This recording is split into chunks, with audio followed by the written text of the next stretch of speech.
아멘. 샬롬.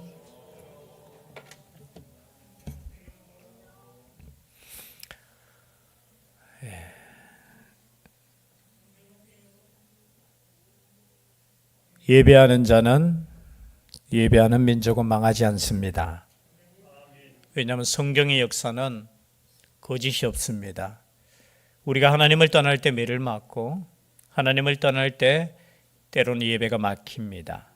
그러나 하나님께 우리가 온전히 예배할 때 하나님께서는 우리에게 영적인 은혜뿐만이 아니라 이 땅의 삶도 형통한 길로 인도해 주실 줄 믿습니다. 물론 우리가 복음을 위해서 고난도 당해야 되죠. 그죠? 고난도 있지만 우리의 삶을 온전히 하나님 앞에 드릴 때 하나님께서 모든 좋은 길로 인도하실 줄 믿습니다. 그래서 오늘도 복된 날이고 좋은 날인 줄 믿습니다. 오늘 말씀해 보니까 7장 1절 무슨 단어로 시작하고 있죠? 이 일 후에, 이 일이 무슨 일입니까? 지난주 뭐가 완성이 되었죠? 우리가 말하는 제2의 성전, 스룹바벨 성전이 완성이 되었습니다. 그래서 하나님께 봉헌했다고 했죠. 하나님께 드렸다라는 거예요. 올려드렸다, 받들어 드렸다라는 거예요. 여러분, 하나님께 예배를 어떻게 해야 됩니까? 받들어 드려야 되는 거예요. 그래서 과거에 우리 부흥사 목사님들이 예배는 본다 하면 안 된다 했죠. 뭐라고 했습니까? 예배는 드린다, 드리는 거예요. 그렇죠? 이 시간에도 온전히 하나님께 예배를 드릴 수 있는 우리가 될 수 있기를 주의 이름으로 축복합니다. 이 일 후에인데 시간이 어느 정도 지났느냐? 60년이라는 시간이 지났어요. 성경은 우리가 보면은 그냥 100년, 40년. 그래서 가끔 저는 성경 읽으면서 우리가 살아도 100년 정도, 그렇죠? 이 한 세대를 살 때 하나님께 기록되는 그 기록의 내용은 어떻게 될까? 제가 한 평생 하나님 앞에서 살았을 때 저를 향해서 하나님께서 어떠한 기록을 해놓으셨을까? 그렇죠? 기념책에다가 어떤 기록을 해놨을까? 제가 옛날에 그냥 한번 은혜 받는 제 개인적인 은혜입니다. 다른 게 다 기억되는 게 아니고 하나님께서 기억하시는 것은 변함없이 하나님께 예배드린 거. 하나님께 우리가 큰일 하고, 그죠? 역사를 이루고, 오늘 우리가 또 우리 기도원 전도회에서 이 대구 시내에 있는 성지라고 하죠. 또 하나님의 복음의 역사가 있었던 그 역사의 현장을 우리가 잠시 참 그래요. 저도 인터넷에서만 보고 책에서만 봤지 그 현장에 직접 가서 설명을 들으니까 얼마나 좋은지 저는 개인적으로 너무 좋았어요. 저는 하나님의 역사는 눈에 볼 때는 참 작게 시작하는 것 같아요. 그냥 작은 곳에서 병원이 세워지고 작은 곳에서 그냥 학교가 세워지고 작은 곳에서 그저 교회가 세워졌는데 그 역사들이 100여 년이 흐르니까 지금 어떻게 해요? 이 땅에 뿌려내는데 엄청난 열매잖아요. 물론 세상은 인정하지 않겠지만 여러분, 하나님께서 이 땅을 얼마나 사랑하셨고 복을 주셨는가 생각해 보면은 정말 우리는 감사할 수밖에 없어요. 그리고 이 내용을 어떻게 해요? 또 다른 땅, 지금도 수많은 선교사님들이 지금 이것을 똑같이 지금 가서 학교 세우고 가서 교회 세우고 가서 병원 세우는 이 모습을 볼 때 야, 복이 흘러간다는 것을 이렇게 저는 하나님의 역사는 건축물이 중요한 게 아니에요. 거기에 있는 오래된 건물이 중요한 것보다 그곳에 역사하셨던 그 하나님, 그렇죠? 그곳에 함께 하셨던 그 하나님, 그 선교사님 위에 역사하셨던 그 하나님. 비록 나이들은 보니까 40대 돌아가시고 일찍 돌아가시고, 그러나 그 뿌린 그 복음의 씨앗이 곧 그 열매가 누굽니까? 우리에게까지 왔잖아요. 그 열매에 우리예요. 그 열매. 그냥 기억에 남네요. 최초의 대구 시내 그 사과나무, 그죠? 보니까 이 기둥, 뭡니까? 이게 뭐라고 하죠? 그루터기만 이렇게 남았나? 최초에 이게 심었는 그 76그루입니까?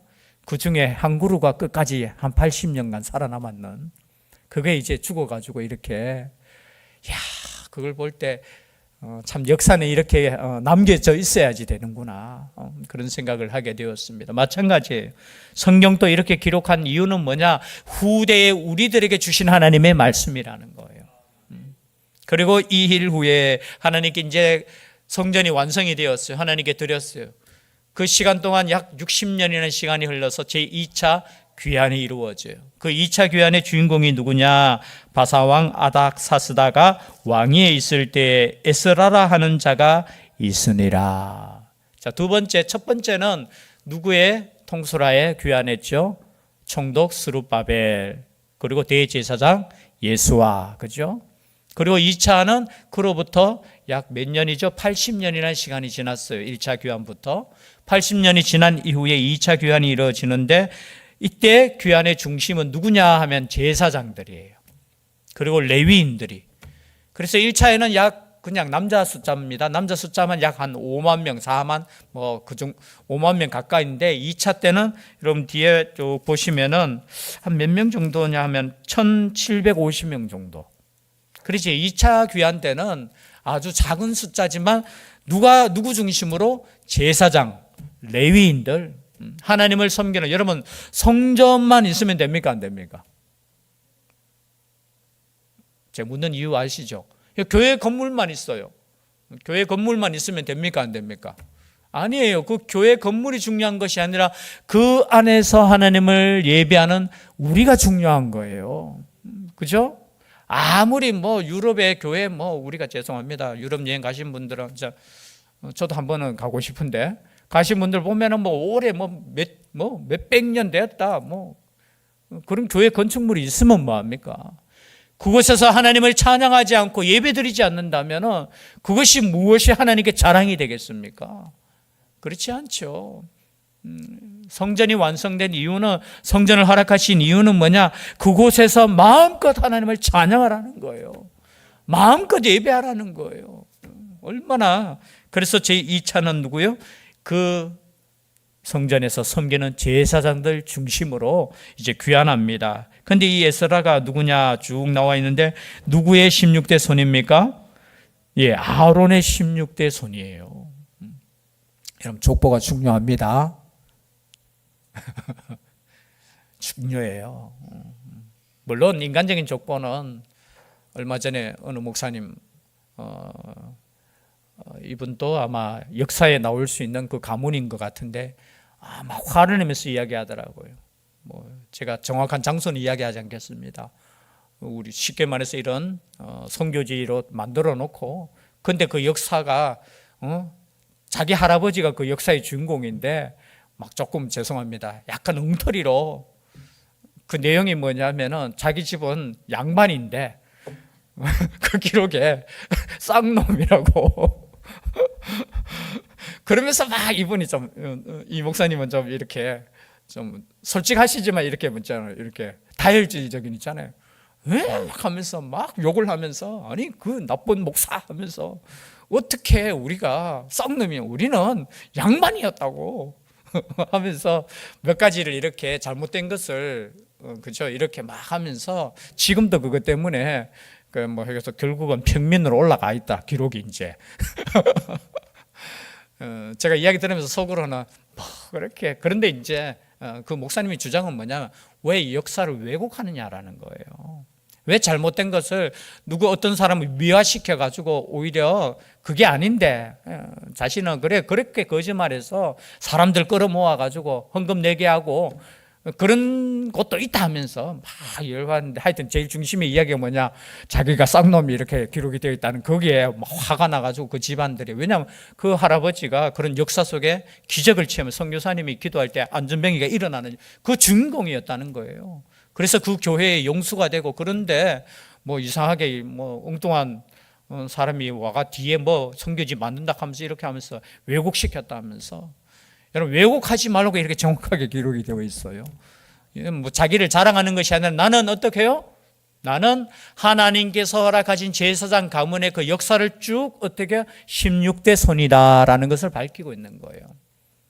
그리고 이 에스라가 어떻게 해요? 누구였느냐 보니까 6절에 보니까 이 에스라가 바벨론에서 올라왔으니 그는 이스라엘의 하나님 여호와께서 주신 모세 율법에 익숙한 학자로서 그의 하나님 여호와의 도우심을 입음으로 왕에게 구하는 것은 다 받는 자이더니.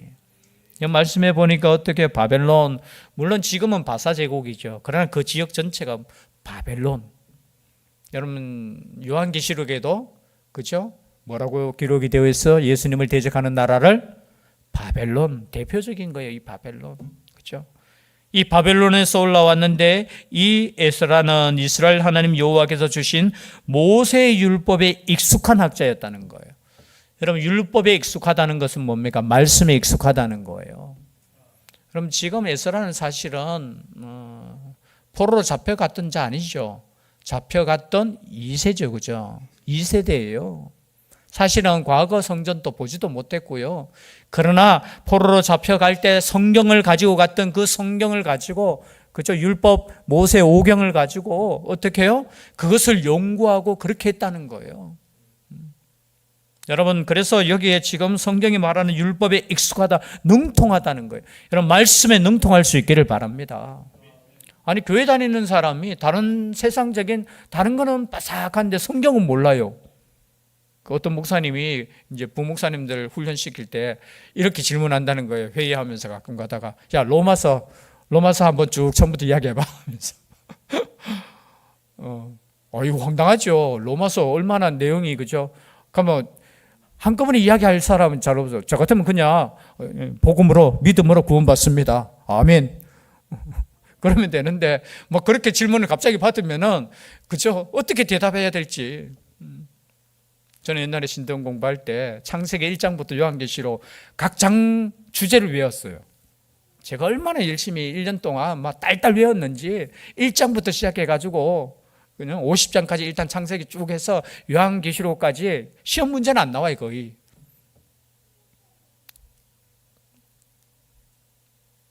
그런데 그렇게 열심히 성경을 연구하는 게 중요합니다. 꼭 목회자만 그런 것이 아니고요. 정말 우리가 하나님의 뜻을 알려면 물론 뭐 이렇게 우리가 성경을 처음부터 뭐 끝까지 흐름을 다 알고 개관하고 뭐 주제를 알고 이런 의미보다 어떤 목사님 또 그렇게 이야기하니까 이야기하더라고요. 오늘 주신 말씀을 내가 꼭 씹어서 먹고 그 말씀에 하나님의 뜻을 깨닫는다면 그것이 더 큰 은혜다라고 하더라고요. 그 의미는 뭐냐? 막 지식적으로 뭐 1장은 뭐고 그리고 창세기의 뭐 주제는 뭐고 그런 것도 중요하지만 오늘 우리 에스라 7장을 통해서 하나님께서 우리에게 주신 오늘의 음성을 듣는 것, 그것을 이해하고 그 의미를 깨닫고 하나님께 기도하고 그 말씀대로 살려고 노력하는 것이 더 큰 은혜다고 그렇게 이야기하더라고요. 옆에서 그것도 맞다. 지식적인 것도 중요하지만 오늘 우리에게 주신 때로는 어떻게 해요? 하나님의 여호와의 도우심을 입음으로. 여러분 이 말씀 하나가 오늘 우리에게 주신 은혜의 말씀이 될 수 있잖아요. 그래서 여러분 성경 처음부터 끝까지 뭐 모른다고 해서 기죽을 필요 없어요. 그러나 여러분 오늘 이 말씀 속에서 나에게 주는 하나님의 음성, 가끔 가다가 우리 원로 목사님께서 그런 설교하셨죠. 지난주에 제가 무슨 설교했는가 기억하십니까? 하면 다 우리 대답 못했어요. 그러면서 하는 말이 지난주 월요일 날 부인이 해줬는 반찬 기억나는 사람 하면서. 아니 그것도 기억 못하는 거 마찬가지. 기억 못해도 우리가 먹었어요 안 먹었어요? 먹었어요. 그것이 내 육신에 살이 되었어요 안 되었어요? 되었어요. 여러분 잊어버리는 것도 진짜 은혜예요. 잊어버리고 또 어떻게 해요? 또 새 것 먹고 그냥 먹을 때 어떻게 해요? 맛있게 먹고 또 이 말씀이 나의 영혼에 그저 양약이 된다고 믿고 먹고. 그래서 모세 율법에 익숙한 학자로서 그의 하나님 여호와의 도우심을 입음으로. 여러분 뒤에 보면은 9절에도 똑같은 말씀이 나옵니다. 9절에도 보니까 하나님의 선한 손에 도우심을 입어. 뒤에 우리가 8장에도 살펴보겠지만요. 8장 18절에도 보면은 똑같은 말씀이 있어요. 8장 18절에도 우리 하나님의 선한 손에 도우심을 읽고 또 31절에도 똑같아요. 하나님의 손이 우리를 도우사. 여러분, 이렇게 하나님께서 허락하신 성전 건축이나 또 제사장들이 돌아오는 그런 역사가 어떻게 해요? 하나님께서 도우시는 역사로 말미암아 이루어진다는 거예요. 그래서 에스라의 뜻이 뭔지 아십니까? 제가 이 정도 했으면 눈치채셨죠? 에스라라는 이름 뜻이 하나님의 도우심이에요. 도우심. 그래서 하나님의 도우심으로 하나님의 성전을 섬기는 귀환을 이루어졌다는 거예요. 저는 모든 것이 하나님의 도우심이 있는 줄 믿습니다. 우리 힘으로 하는 거 아니에요. 여러분, 하나님의 도우심과 하나님의 역사로 이루어진다고 하면은 여러분 부정적일 거 없어요. 때로는 믿는 우리들이 때로는 부정적일 때 많잖아요. 야, 앞으로 이 교회 어떻게 될까? 그럼 걱정되는 것도 맞아요. 그죠? 그리고 기도 더 해야 되고.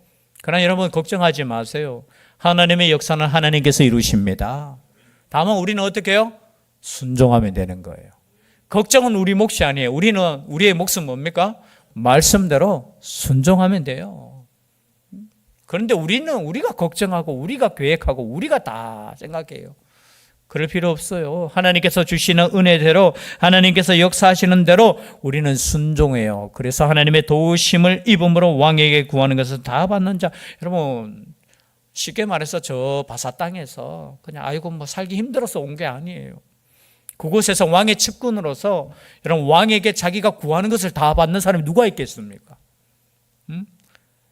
얼마나 왕의 측근이었고 세력을 가졌고 그냥 평안할 수 있어요. 그러함에도 불구하고 그가 이 예루살렘 땅으로 온 이유가 뭐겠습니까? 뒤에 보면은 역사적으로 보면은 성전은 건축되었는데 60년 동안 이방인들과 결혼하고 제사장들은 도망가고 그랬다는 거예요. 그때 하나님께서 어떻게 해요? 내버려 두시지 않고 말씀의 부흥의 역사를 어떻게 해요? 이루시고자 에스라를 통해서 하나님의 역사를 지금 이루시는 장면이에요. 저는 이 말씀을 읽을 때마다 하나님께서는 포기하시지 않으셔요. 때로 우리가 곁길로 가더라도 또 한 사람을 세우시고, 지금 우리 새벽기도 시간에 지금 사사기를 보잖아요. 여러분 그 시간도 물론 그 사사기의 역사도 40년, 80년 그냥 뚝뚝 이렇게 가지만 우리의 부흥의 역사는 어떻게 하면 100년이잖아요. 물론 짧은 시간 동안 우리가 조금 방황할 수 있고 침체될 수 있지만 하나님께서 또 영적인 사사를 이루실 줄 믿습니다. 이렇게 세워서 걱정하지 마세요. 왜냐하면 요한계시록 읽으면 교회는 승리예요. 승리해. 우린 승리를 가지고 가기 때문에 다만 우리의 시대에 주신 하나님의 사명을 우리는 감당하시면 돼요. 우리 교회에 주신 사명 그거 감당하시면 돼요. 뭐 남거 걱정할 거 없어요.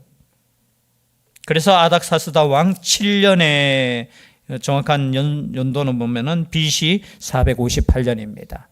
이 7년에 이스라엘 자손과 제사장들과 레위 사람들과 노래하는 자들과 문지기들과 느디님 사람들, 다른 사람들은 여러분 이해하시죠? 느디님 사람들은 누구냐 하면은 여러분 여호수아 때 속였는 족속 있잖아요. 기본 족속입니까? 기본 족속들이 그렇죠. 야 보니까 이스라엘 군대 보니까 이거 큰일 났다. 그래서 멀리 온 것처럼 속여가 그죠. 떡도 곰팡이 폈는 거 준비해가지고 거리도 얼마 안 되는데 그죠. 멀리서 왔는 것처럼 포도주 그 부대도 그죠. 다 떨어졌는 거예요. 여러분 이게 연기잖아요. 살기 위해서 가서 막 우리는 멀리서 왔는데 우리 화평합시다. 결국 어떻게 해요? 한번 약속했는 거는 지켜야 되잖아요. 그래서 물 기르는 자, 나무 패는 자들로 종으로서 그냥 살았던 사람들이 누구냐? 이 느디님 사람들이에요. 그리고 이 느디님 사람들이 다윗 시대에 레위인들을 섬기는 종으로 이렇게 살아오는 거예요. 그런데 놀랍게도 이 사람들이 지금까지도 어떻게 해요? 이스라엘 백성으로 살아가는 거예요. 그럼 참 은혜예요. 이게 보면은 어쩌면 이방 민족으로서 그냥 완전히 소멸될 수도 있었는데 어떻게 해요? 그냥 함께 사는데 종으로서 레위 사람들을 섬기는 성전에서 섬기는 사람으로 느디님 어떻게 보면 가문이 아예 그냥 이렇게 만들어졌는 거예요. 여러분 제사장 가문만이 좋은 거 아니에요. 하나님의 나라에서는 어떻게 해요? 때는 여기 보면 문지기들로 때는 성가대로 성가대도 하나의 가문이 되었어요. 그죠? 그리고 문지기들도 가문이 되었어요. 그리고 이 느디님 사람들도 하나님의 섬기는 성전에서 없어서는 안 될 어떻게 해요? 종으로서 섬기는 거예요. 이 사람들이 어떻게 함께 올라왔다는 거예요. 저는 이 말씀을 읽을 때 이 느디님 사람이라는 이 단어 읽을 때 제일 은혜가 되더라고요. 뭐 다른 사람들은 가서 또 제사장 하겠지요, 그렇죠? 레위인으로서 또 인정받겠지요. 근데 이 느디님 사람들은 안 따라와도 돼요. 근데 따라와서 또 레위 사람들을 섬기면서 그곳에서 또 하나님을 섬기는 종으로 살아간다는 거. 그러나 여러분, 이 성경에 기록될 만큼 은혜를 받은 사람들. 그리고 9절에 보니까 첫째 달 초하루에 바벨론에서 길을 떠났고 하나님의 선한 손에 도우심을 입어 다섯째 달 초하루에 예루살렘에 이르니라. 그럼 몇 달 걸렸어요? 첫째 달 초하루, 다섯 달 초하루니까 만 4개월이 걸렸죠. 그 거리는 약 한 800km 되는 거예요. 800km 되는 그것을 걸어서 왜냐하면 아이들도 있었고, 또 여러분 뒤에 이제 8장에 가면은 오다가 잠시 또 금식기도 해요. 왜냐하면 오는데 보니까 인원을 보니까 레위인들이 없어요. 그래서 레위인들을 또 모아서 그래서 이렇게 오고, 그리고 군대도 함께 오지 않아요. 뒤에 보면은 정말 금식하면서 힘들게 왔는 2차 귀환이에요. 2차 귀환. 그 내용에 대해서는 다시 한번 우리가 살펴보고요. 왜 에스라가 돌아왔느냐? 어쩌면은 돌아왔는 1차 포로 귀환 이후에 약 80년 뒤라고 했잖아요. 이제 사실은 안 돌아와도 되지만 왜 돌아왔느냐? 10절입니다. 이 말씀만 읽고 마치겠습니다. 함께 읽겠습니다. 시작. 율법을 가르치기로 결심하였었더라. 뭐 때문에 왔다고요? 말씀을 가르치려고. 여러분, 교회 건물도 중요하지만 성전도 중요하지만 하나님의 말씀을 가르치려고 결심했다는 거예요. 여러분, 이런 선한 결심이 우리 가운데 있었으면 좋겠습니다. 여러분, 결심이 있으면 하나님께서 어떻게 하신다고요? 들어주시는 거예요. 하나님을 향해서 또 하나님께서 주신 사명을 위해서 선한 결심이 있을 때 하나님께서는 그냥 두시지 않아요. 목적이 있는 사람, 또 하나님께 쓰임받기를 원하는 사람은 반드시 그 비전을 이루어 주신다는 것. 그리고 이 예스라는 이 결심 때문에 하나님께서 허락해 주셨고, 또 어떻게 보면 하나님께 크게 쓰임받는 그런 하나님의 종이 되었다는 것. 그 힘들고 어려운 길이었지만 이 길을 걸어갔다는 것 자체가 오늘 그죠? 우리 기도원이 이렇게 돌아왔을 때 그 짧은 시간 들었는 내용들이 참 마음들이 그 힘든 길, 그죠? 배를 타고 이렇게 왔다는 거 생각해 볼 때 참 복음이 뭔지, 생명이 뭔지. 뭐 지금은 우리는 뭐가 이래요, 저래요, 뭐 때로는 불편해요, 이런 여러 가지 이야기하지만 정말 복음을 위해서 살아가는 그런 사람들 덕분에 우리가 지금 이렇게 복을 누리고 살고 있다라는 거 다시 한번 감사하고, 또 이 복에 흘러갈 수 있도록 우리도 결심하고 결단하고 헌신하는 우리 교회가 될 수 있기를 주의 이름으로 축복합니다. 기도드리겠습니다. 사랑의 하나님, 감사드립니다. 하나님의 도우심 따라 또 하나님의 역사를 이루고자 또 2차 귀환이 이루어집니다. 하나님, 우리에게도 동일한 은혜의 역사가 있기를 원합니다. 하나님의 나라를 꿈꾸며 또 하나님을 위해 열심을 내며 결단하는 하나님의 백성들, 하나님의 일꾼들이 되게 하여 주시옵소서.